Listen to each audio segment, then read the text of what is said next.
talk a little bit about towards the end of the show when you decide to leave Chicago. Basically how you left Chicago and how it led to you hooking up with Rhymesayers. Well, actually, I mean, basically, it's just one of those things. It's one of those things that just kind of pretty much my whole career. Some people could say, yo, it's like luck or fate or whatever, but it's like I just happen to always be actively doing a lot of things, and then great things came from the things that I did that helped me out and took me to the next level. And this is a perfect example of that.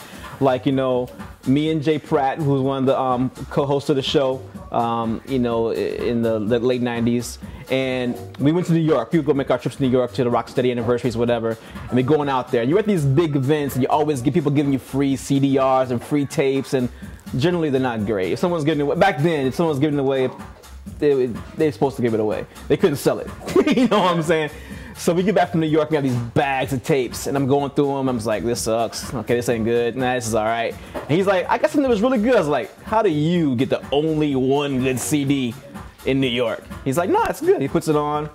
I'm just like, what the hell? This is great. What is this? And it's Atmosphere's Overcast. I was like, how did I not? I'm like, I got kind of a little ego thing. I was like, how'd you get this? I missed it. He's like, some dude just handed it to me. I looked on it. There was a number. I was like, I want a copy. I'm calling right now. So I just called up. I'm like, hello. We were in New York. My boy got one. I didn't get one. Mail me one for free, man. Come on. And he was like, oh, yeah, yeah. I was like, I do a radio show. You know, I play on the radio, whatever. He's like, yeah, I made your copy. And it was even more ironic. He was like, you know, right now we're running low on copies. And we got this big event next week. So I can't mail you yet. But in a few weeks, like, oh, what's your big event? He's like, oh, I'm going to this thing called Scribble Jam. I'm like, I'm one of the guys who's part of Scribble Jam. I see a Scribble. And so I met Rhymesayers out there at Scribble. They gave me the CD. I started playing it on the show and had a great response. Like, Chicago just ate up that Atmosphere record. And that was like, and they still credit that, like, you know, Chicago was the next city out of Minneapolis where they got any notoriety. So they started coming here, because I was working with a guy called Jaybird, you know, and he was managing Rubber Room at the time. So we were like, hey, let's do this show swap. They would book Rubber Room in Minneapolis, and we book Atmosphere here in Chicago. And so it just got to the point where we were coming here all the time. And there's a point in time where Rhymesayers artists were just like driving from Minneapolis to do my show, freestyle, and drive home. 7-hour drive, freestyle interview, drive home. That was it. And so we just built this relationship that just went on and on for years and years. And at some point, Rubber Room and Atmosphere went on a tour together, and Jay Bird tour managed it. And around that time, a little after that, Rubber Room broke up.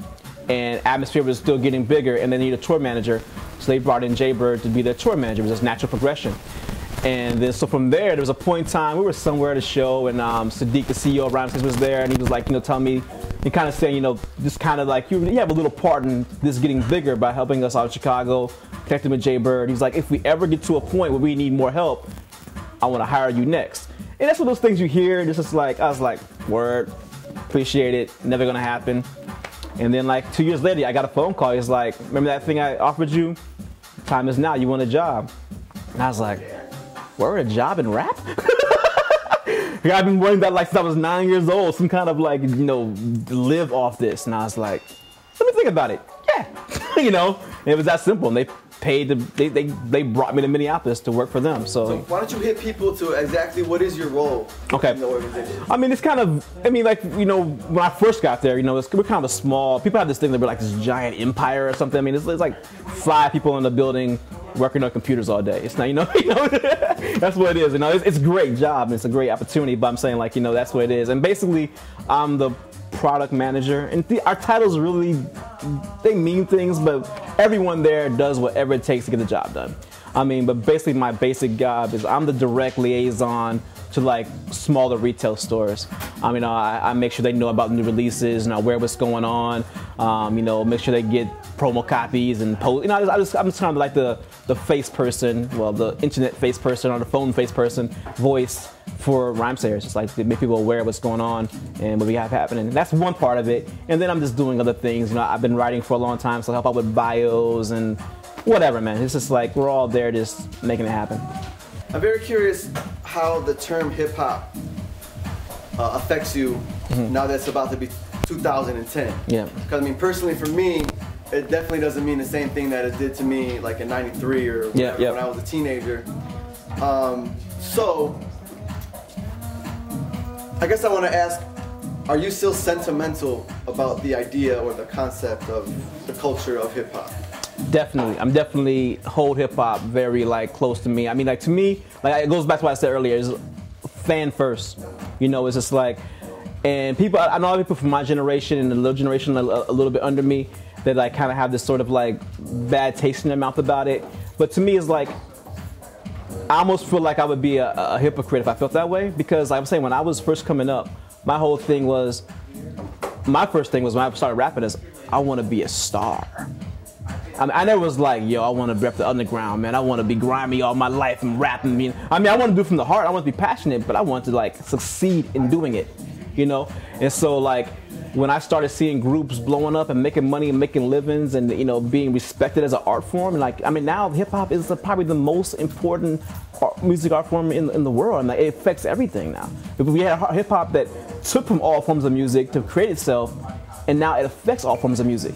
That's a great transition. You can't deny that.